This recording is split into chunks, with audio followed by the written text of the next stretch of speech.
Everyone, I'm gonna read chapter 3 like from the last video. The Rat Burger chapter 3 went down. It's quite easy to download this, but getting from a real book. Okay, I have it over here right now, but I'll prefer found this book so it doesn't have different.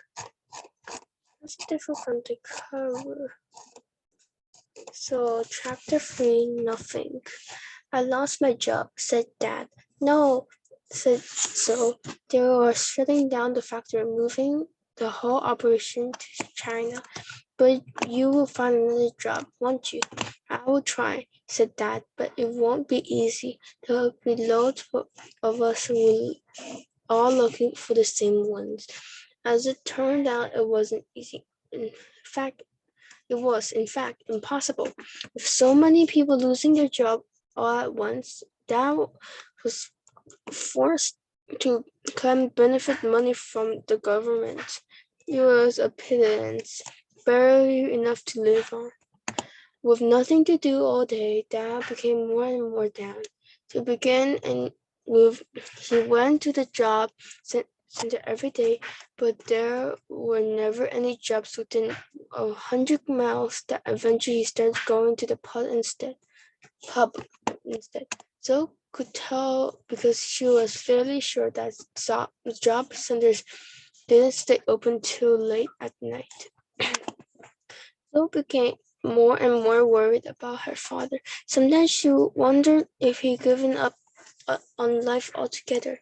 Losing first his wife, then his job, seemed like just too much for him to bear.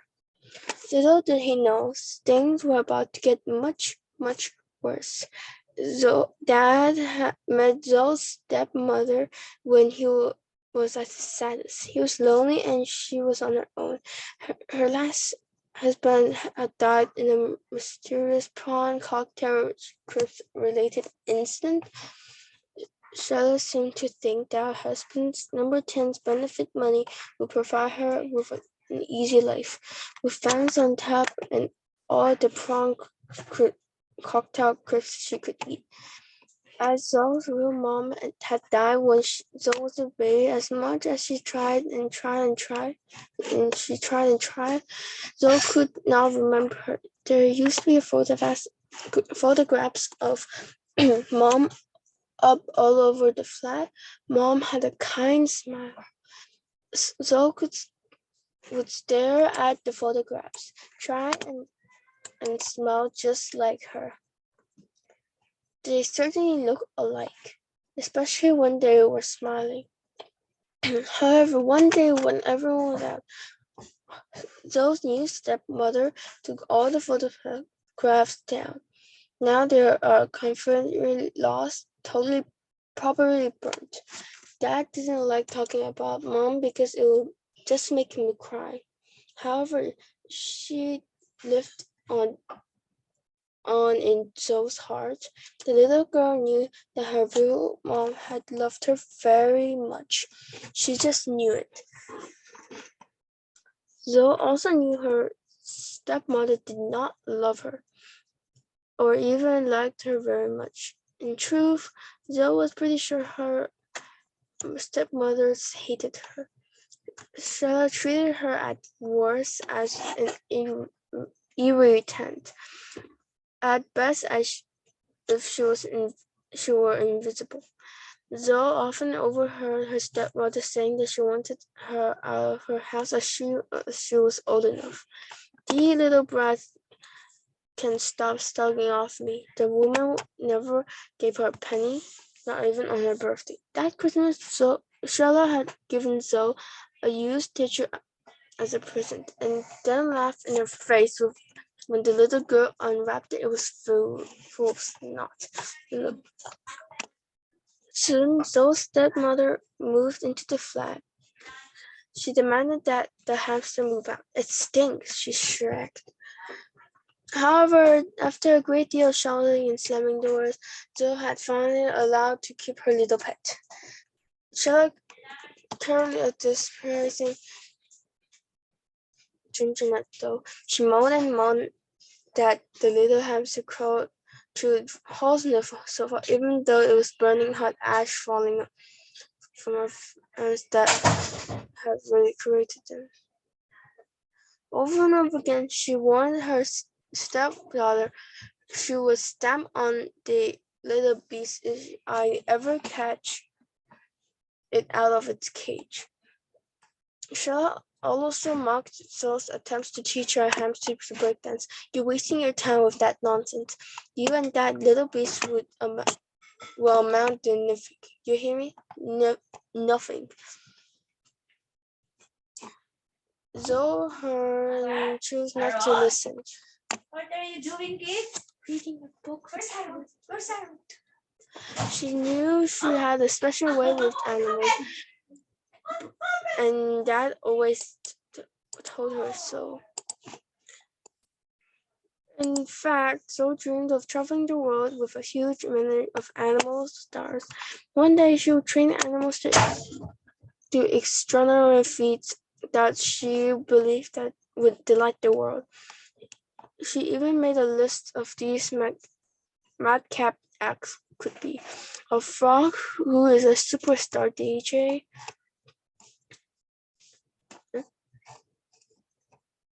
a rapping terrapin, two gerbils who ballroom dance together, an elephant who sings opera, a donkey who does magic tricks, a tap dancing centipede, a boy band composed entirely with guinea pigs, a street dance group of tortoises, a cat who does impressions of famous cartoon cats, ballet dancing pig, a warm hypnotist, a high wall acts of cows, an ant who does ventriloquism, a daredevil mole who does incredible stunts like being shot out of a cannon, parrot display with jellyfish, a donkey jumping hippopotamus. Zoe had put it all planned out. With the money of animals earned, she and her father could both escape the leaning, crumbling tower block forever. Zoe could buy Dad a much bigger flat. She could retire a huge country house and set it up for sanctuary for unwanted pets. The animals could run around in the grounds all day and sleep together in a gigantic bed at night. No animals too big or too small. They would all be loved. Was to be written all over the entrance gate. Then on that fateful day, Zoe came home from school to find Ginger was dead, and with him, Zoe's dreams of animal training stardom died too. So, reader, after that little journey back in time, we're back at the start and ready to get on with the story. Don't turn back to the beginning, though. That would really stupid, and you would go around and around instead of reading the same few pages. No, move on to the next page. Now continue with the story. Quickly, stop reading this and move on now. It's not like it's less than 14. I'll just keep reading on to at the end of chapter 4. I think I'll just read this episode, both chapter 3, 4, and 5 then. Chapter 4, Dirty Business. Flush that down, debug, shouted Shella. Zoe was sitting on her bed listening through the wall of her dad and mom arguing. No, replied Dad. Give it your useless kid. I'll bug it in that bin. Zoe often sat on her bed in her two small pajamas, listening through the paper, then rolled to her father and stepmother arguing way past her bedtime. Tonight they were of course shouting and screaming about Gingernet, who had died that day.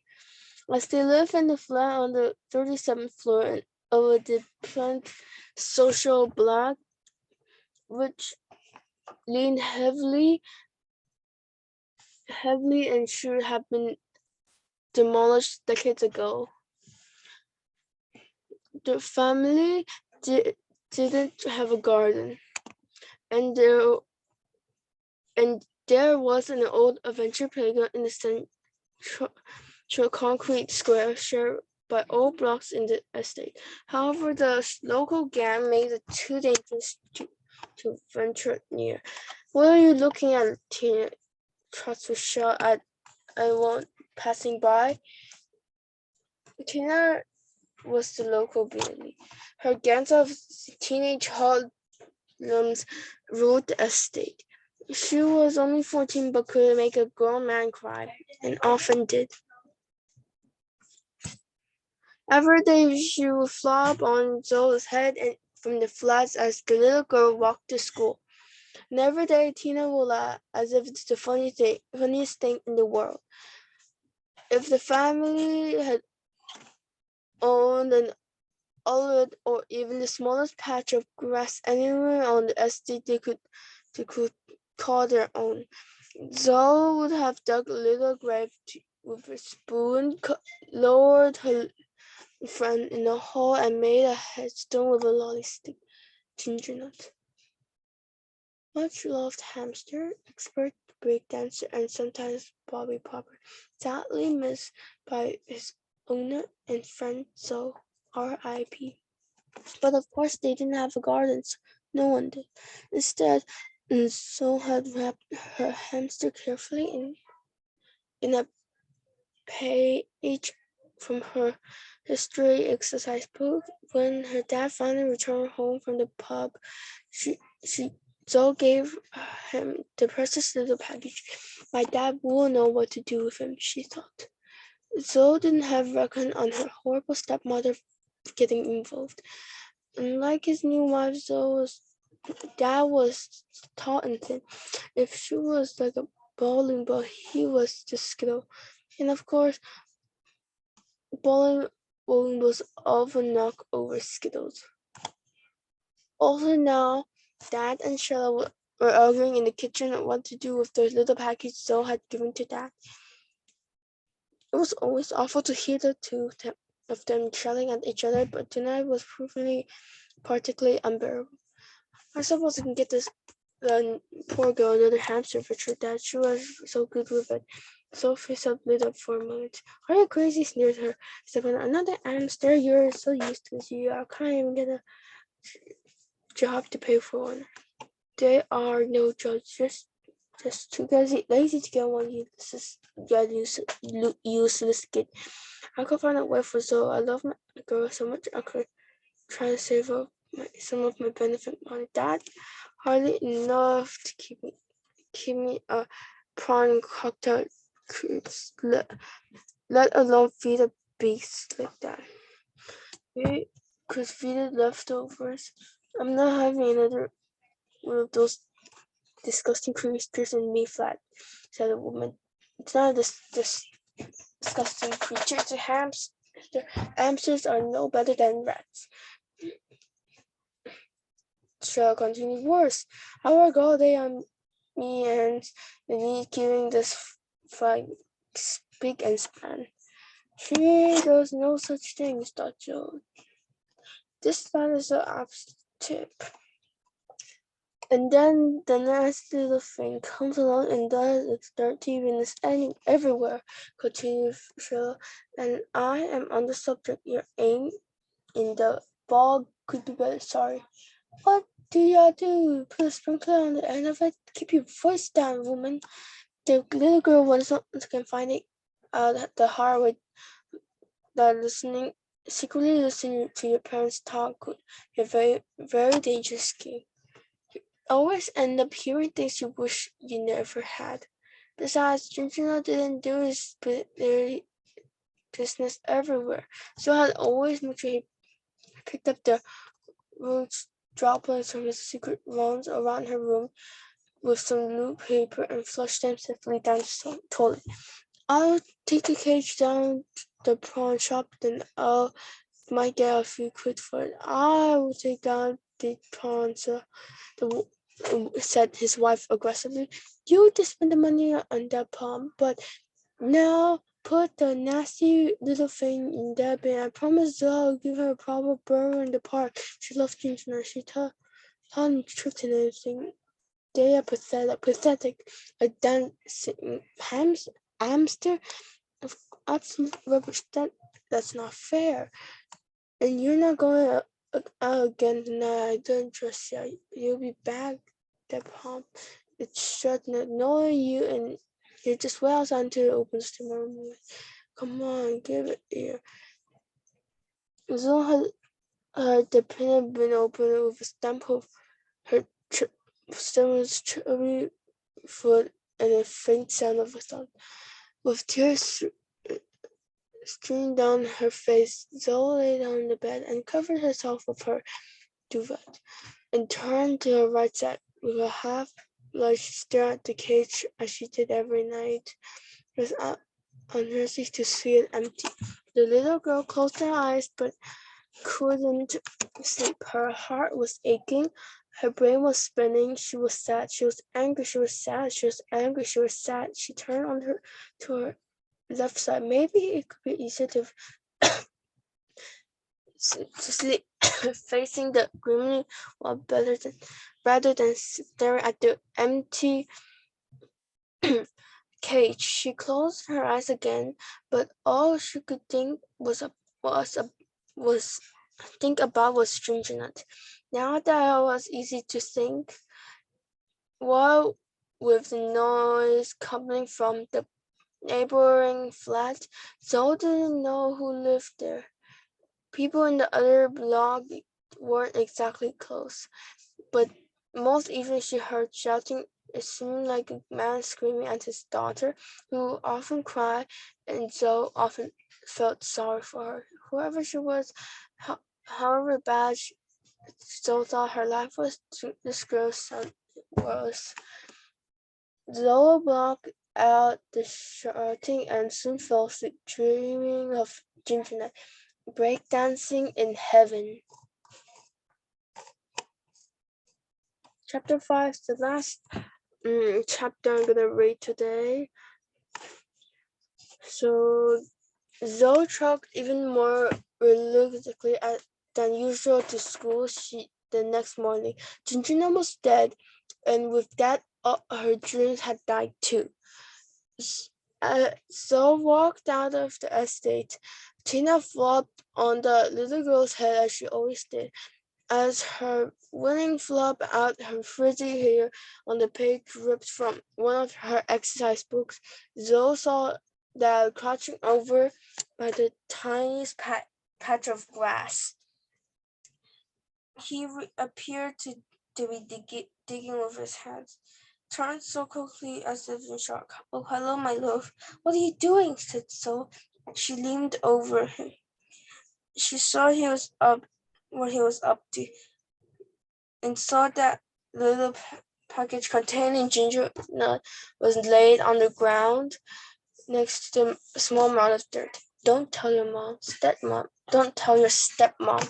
But I just fished the little fella out of the bin. "Oh, Dad!" She was still asleep, snoring away, but I don't think she heard anything. "Ginger nut means so much to you, and I just want to give him, a proper burial." Zoe smiled for a moment, but somehow she found herself crying too. "Oh, Dad, thank you so much. No word of this to her, though, or she will murder me." "Of course not." Zoe knelt down beside him, picked up the package, and lowered Ginger Nut into the hole her father had dug. I even got one of these for the headstone, one of the old lolly sticks from the factory. Zoe took out her chilled bureau from her pocket and scribbled Ginger Nut on the stick. Though there wasn't room for the T, so just read Ginger Knew. Dad filled the hole, and they stood back and looked at the little grave. "Thanks, Dad, you're the best." Now Dad was crying. "What's the matter?" asked Zoe. "I'm not the best. I'm so sorry, Zoe, but I'll get another job one day. I know I will." "Dad, a job doesn't matter. I just want you to be happy." I don't want you to see me like this. Dad started walking away. Zoe pulled on his arm, but he shook it out of her grasp and walked out back to the tower block. Come and make me at the school gate later, Dad. We can go to the park and you can put me on your shoulders. I used to love that. It doesn't cost a thing. I'm sorry. I will be in the park. Have a good day at school, he shouted without looking back. He was hiding his sadness from his daughter like he always did. Zoe could hear her stomach screaming in hunger. There had been no dinner last night.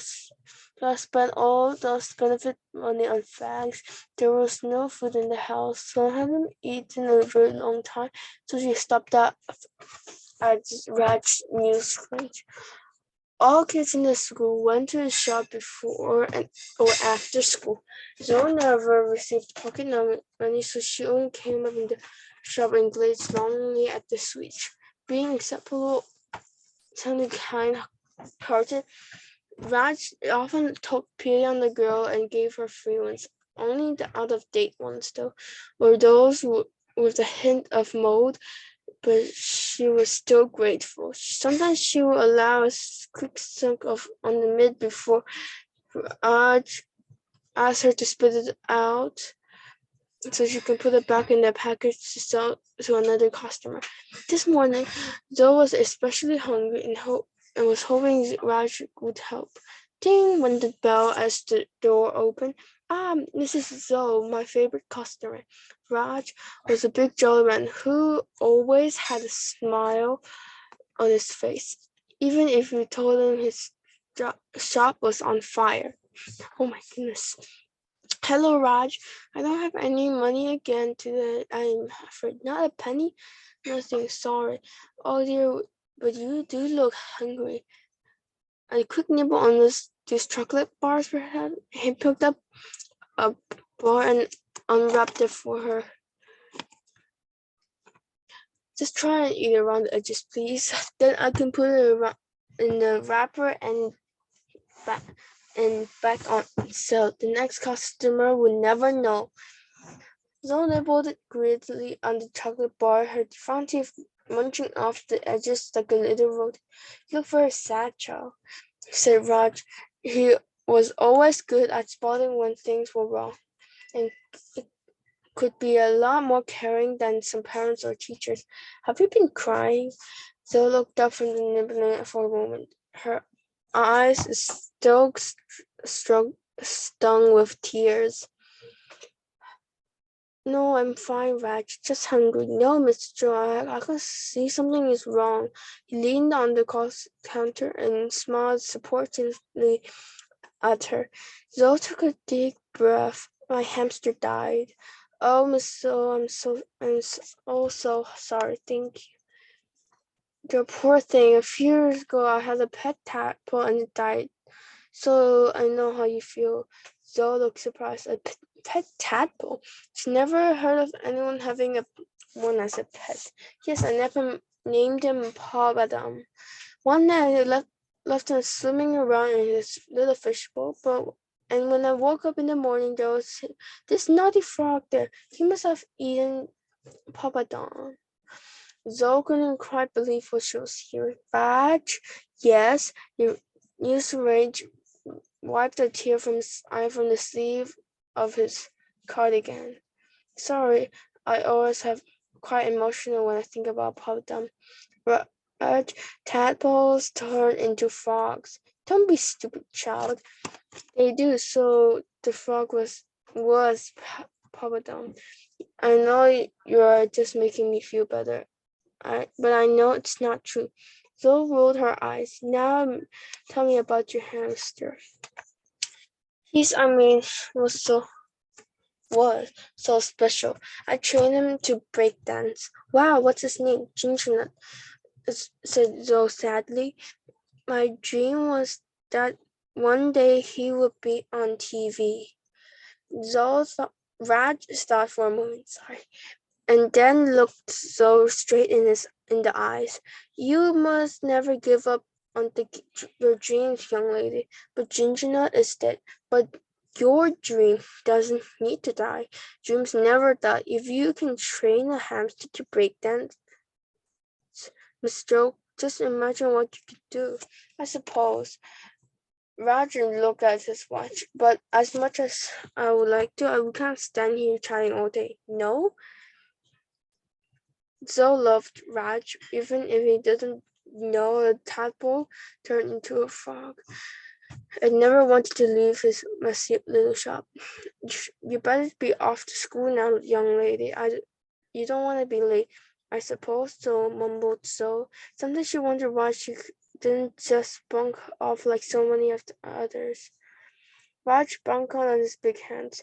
Now, little Joe, give me the chocolate bar, please, so I can put it back on sale. Zoe looked at her hands. It was gone. She was so hungry she devoured every last morsel, save for a little one tiny square. I'm so sorry, Raj. I didn't mean to. I really didn't. I know I. What's wrong?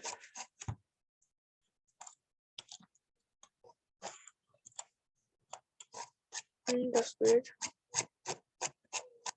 And I'll go back to the page. Sorry.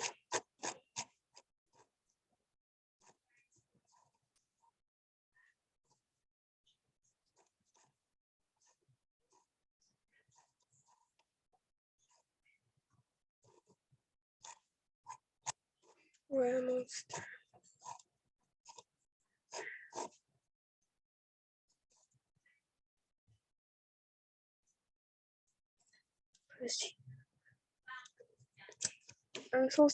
I know, said the kindly man. Just put it back in the wrapper. I can sell to a special diet chocolate for someone fat like me. Good idea, said the little girl. Zoe went over to the door and turned around to face the newsman. Thank you, by the way. Not just for the stores, but for the advice. Both are free for charge for you anytime, Mr. Joe. Now run along. Right words went around and round in Zoe's mind all day at school. But when she returned home she felt the same sense of absence. Ginger was gone forever. Days went by, and then weeks, and then months, and she could never forget about Ginger Nut. He was such a special little hamster, and he brought her so much joy in a world of pain. From the moment he died, Zoe felt as if she was walking through a storm. Very slowly, as the days and weeks passed, the rain became a little lighter, though the sun had still not shone until one night, months later, when something completely unexpected happened. Zoe was lying in her bed after another insufferable day at school at the hands of the bullies and the dreaded teenagers in particular. There was a shouting from the next door as usual. Then, out of a brief moment of the quiet in the night, came a tiny sound. It was so soft at first it came imperceptible. Then became louder and louder. It sounded like nibbling. Am I dreaming? Thought so. Am I having one of those strange dreams that I'm lying in bed awake? She opened her eyes. No, she wasn't dreaming. Something small was moving in her bedroom. For a mad moment, Zoe wondered if it could be a ghost of Ginger Nut. Lately, she found a couple of what seemed like dropping in her room. No, don't be crazy, she told herself. Must be a funny shaped clumps of dust, that's all. At first, she could see there was a tiny shadowy shape in the corner of the door. She tiptoed out of bed and have a closer look. It was little and dirty and in a tad smelly. Dusty floorboards creaked as little under her weight. The tiny thing turned around. It was a rat. Oh, it's chapter 6. Thank you for watching. Thank you for watching. Thank you so much. Please subscribe and like and put it on the bell so we can know whenever we put on new videos. We mostly put on daily.